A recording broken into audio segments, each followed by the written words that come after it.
Hey everyone, it's predatororpreyonline. Thanks for coming back and humouring me and watching the channel. Cheers guys. So now, look, you can see how much of a dingbat I look when I actually film these kind of stuff. Now I'm wearing the chest cam with my boobies out because today I'm going to show you guys how I make a simple incubator, and an incubator for Tiny's egg sac. So it's getting there, it's getting close to the time that I'm going to pull the egg sac, so I want to be prepared. I want to be prepared early. It's always better to be prepared than have to rush everything on the day. Okay, so I'm going to show you how I make it.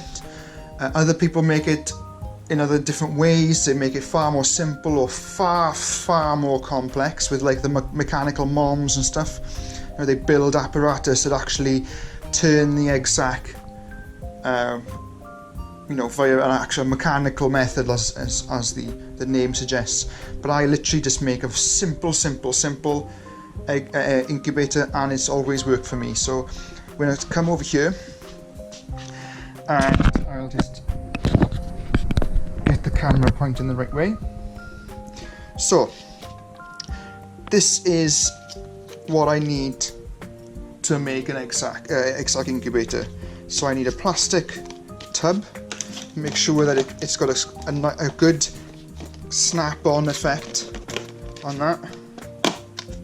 It's very sturdy. And then I use muslin cloth, the same stuff that you make cheese with, and you know, other kind of cooking uses for it. But I picked it up really cheaply, meters of it on eBay for pounds, couple of pounds, and I've used it over and over again. This is actually looks dirty, but it's actually pretty new stuff. It's just been in the bottom of one of my boxes. So, scissors, tub, muslin cloth. Oh, I've forgotten.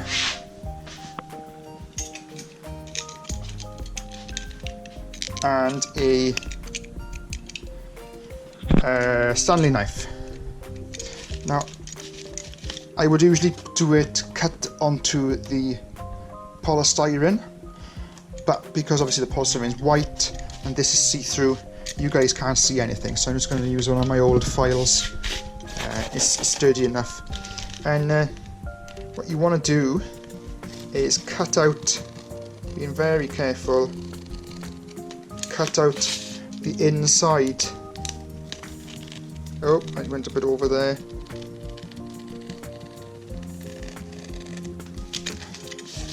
It doesn't have to be pretty.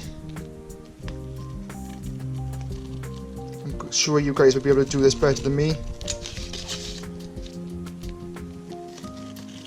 Whoa, same again, nearly went over the top.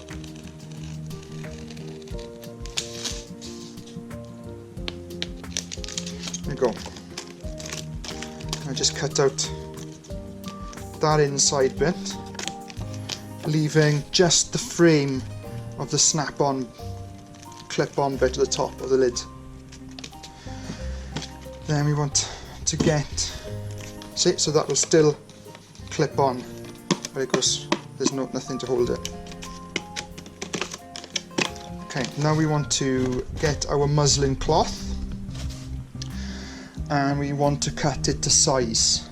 So you can see, look, that I've been cutting things out of this. It's all random shapes and stuff because I'm not the tidiest guy with arts and crafts. And what I would do is literally just give you a lot of room to work with. It would help, wouldn't it, if my scissors were sharp. Started off with this guy here.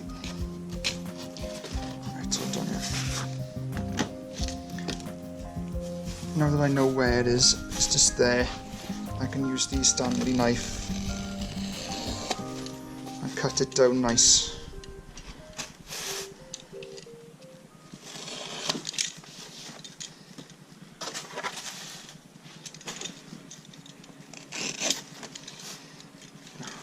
Oh, I've wrecked my file, never mind, I don't mind that.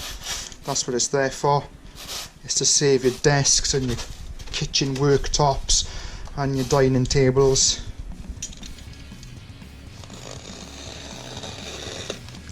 Let's try and do this without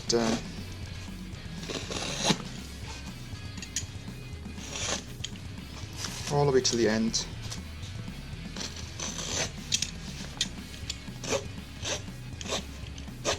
Okay, I've got my piece.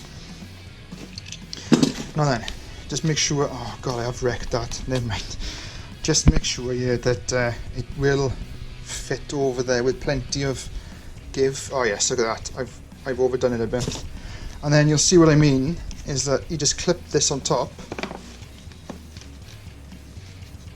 There we go, and the egg sac would sit there. Do you get me? Now, I'll fold that over.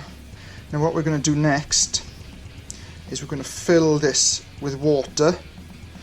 These have got holes in them, so we're going to fill it as far as it will go, as much water as possible, without it obviously spilling out from the holes.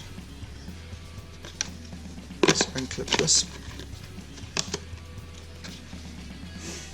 And we'll get some water.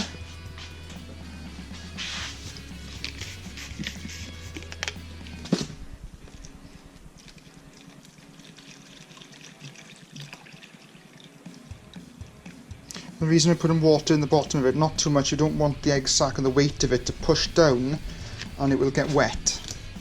You don't want that. But you also want plenty of... oh shit, hang on a second, what's going on here? I've got a hole. See what I mean? Okay, so yeah, I've got lots of... leave that there. I didn't check the bottom for holes. Now then, I should have another one somewhere. Yeah, there's one there. And check this one for holes.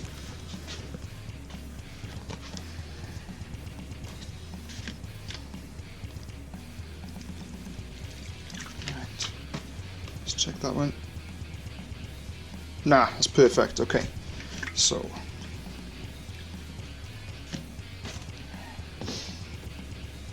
and then just pop that over the top,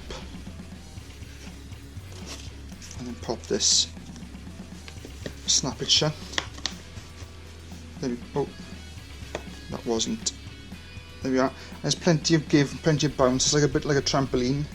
The egg sac goes in the middle, and then I've got my trusty separate box here, and then I pop this one and move this out of the way for just a second. Let's see, I'll clean this one out. And then that will fit in there. And the lid will close.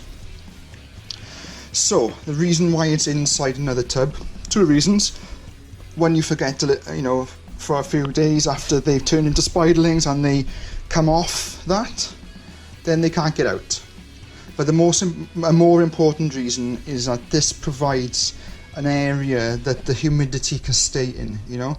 There's no holes, ventilation holes in this, only in the sides, a couple of ventilation holes, so it doesn't get stagnant and then mold will grow, but it does keep a nice bit of ventilation inside for the evaporating water. You don't want the egg sac to get wet, but you also don't want it to dry out. And that's it.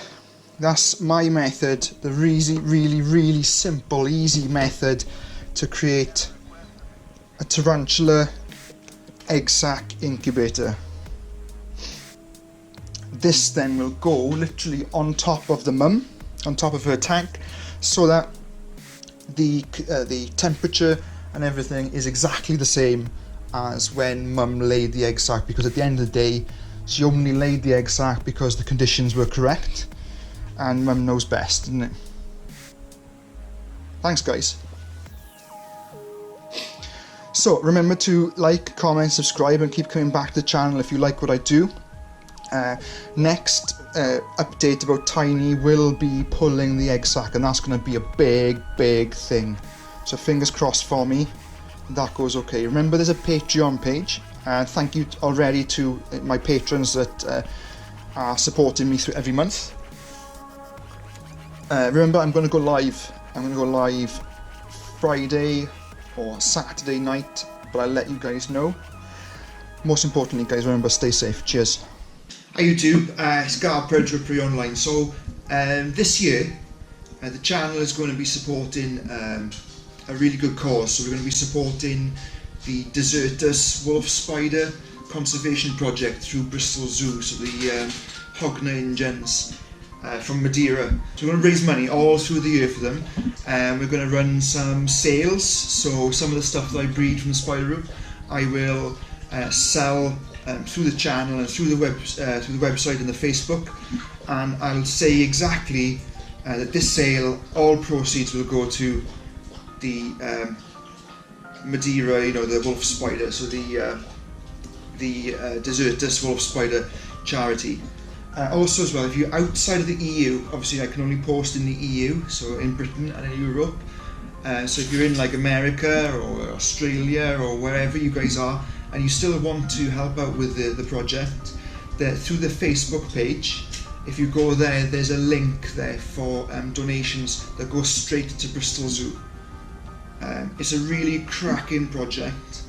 I know that InVitros UK are raising money for them as well, and I just think it's something that as hobbyists we can give back as well, and they'll be doing, as I say, conservation work, so captive breeding programs at Bristol Zoo, and also helping to protect the area of where they are as well in Madeira. It's really, really good cause. Cheers guys.